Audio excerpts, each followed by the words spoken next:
युवा कार्य प्रशिक्षणार्थी बांधवांना न्याय मिळवून देण्यासाठी अभिलाल दादा देवरे आमरण उपोषणासाठी बसलेले आहेत। आज तब्बल 3 दिवस झालेले आहेत। ह्या कार्यकर्त्याला सलाम आहे। फार जबरदस्त पद्धतीने मी उपोषण सोडणारच नाही जोपर्यंत माझ्या मागण्या मान्य होणार नाही, अशा पद्धतीची भूमिका यांनी घेतलेली आहे।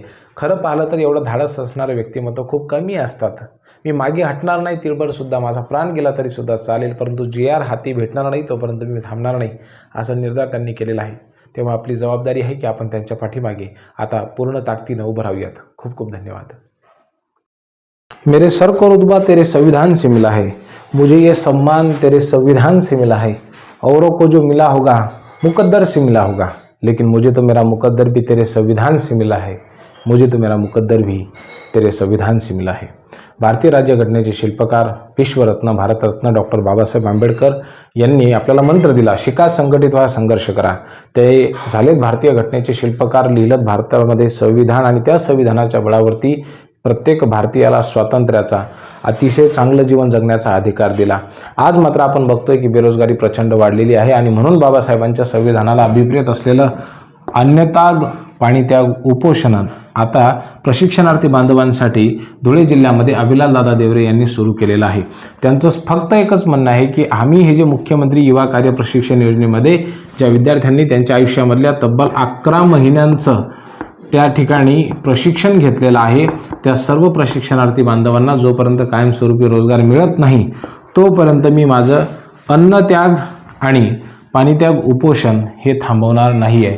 त्यामुळे काल आम्ही त्यांच्याशी लाईव्हमध्ये संवाद साधण्याचा प्रयत्न केला। त्यांनी आपली भूमिका त्या ठिकाणी स्पष्ट केली। त्यांचं छोटंसं कुटुंब आहे, त्यांच्या पत्नीचं नाव कविता आहे, मुलीचं नाव भाग्यश्री आहे, लहान मुलाचं नाव राजेश आहे।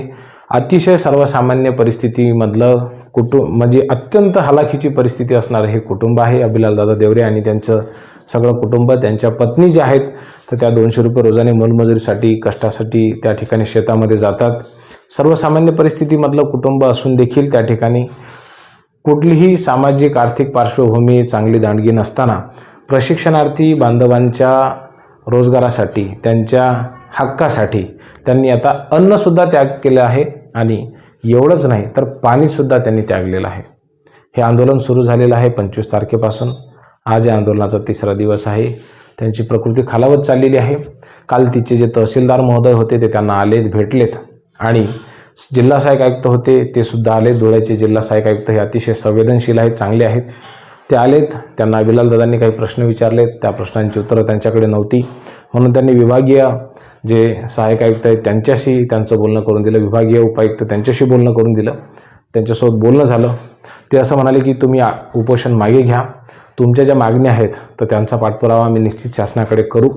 परंतु अभिलाल दादांनी सांगितलं की जोपर्यंत काहीतरी ठोस आम्हाला JR मिळत नाही, ठीक आहे, तोपर्यंत आम्ही आमचं उपोषण सोडणार नाही आहे।